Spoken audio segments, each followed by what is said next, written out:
Friends, இன்றைக்கி நம்ம கிச்சனில் இட்லி மாவு வச்சு சூப்பரான ஒரு ஈவினிங் ஸ்நாக் எப்படி பண்ணலான்னு பார்க்கலாம். இது டீயோடு சர்வ் பண்ணும்போது ரொம்பவே நல்லாயிருக்கும். பண்ணுறதுக்கும் ரொம்ப டைம் எடுக்காது. சட்னி பண்ணிடலாம். வாங்க வீடியோக்குள்ளே போடலாம். போண்டா பண்ணுறதுக்கு புளிக்காத இட்லி மாவை 2 கப் இட்லி மாவு ஒரு பாத்திரத்தில் எடுத்துக்கோங்க. 1 டேபிள் ஸ்பூன் அரிசி மாவு, பொடியாக கட் பண்ண 1 கொத்து கருவேப்பிலை, ஒரு சின்ன துண்டு இஞ்சி பொடியாக கட் பண்ணி அதை சேர்த்துக்கோங்க. ஒரு பச்சை மிளகாவை பொடியாக கட் பண்ணி அதை சேர்த்துக்கோங்க. ஒரு சின்ன சைஸில் வெங்காயத்தை பொடியாக கட் பண்ணி அதை சேர்த்துக்கோங்க. தேவையான அளவு உப்பு சேர்த்துக்கோங்க. ஒரு 10 போல் மிளகு சேர்த்துக்கோங்க. நல்லா மிக்ஸ் பண்ணிக்கோங்க எல்லாத்தையும்.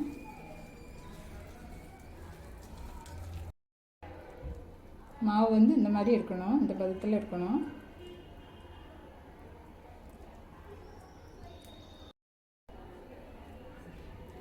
இந்த மாதிரி எடுத்துக்கோங்க. எண்ணெய் பண்ணிக்கோங்க. எண்ணெய் சூடானது அதில் போண்டாவை போட்டுடலாம். ஃப்ளேம் வந்து மீடியமில் வச்சு ஃப்ரை பண்ணிக்கோங்க.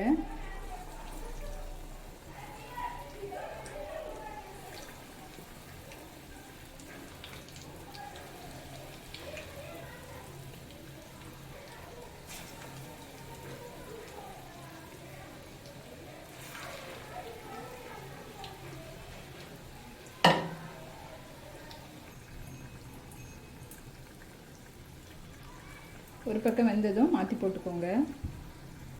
நல்லா வெந்துடுச்சு. இப்போ எடுத்துடலாம்.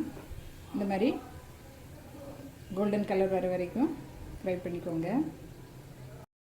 நம்மளோட இட்லி மாவு போண்டா வெளியே கிறிஸ்பியாக உள்ள சாஃப்டாக சூப்பராக ரெடி ஆயிடுச்சு. நீங்களும் கண்டிப்பாக ட்ரை பண்ணிவிட்டு கமெண்ட் பண்ண மறக்காதீங்க. தேங்க்ஸ் ஃபார் வாட்சிங்.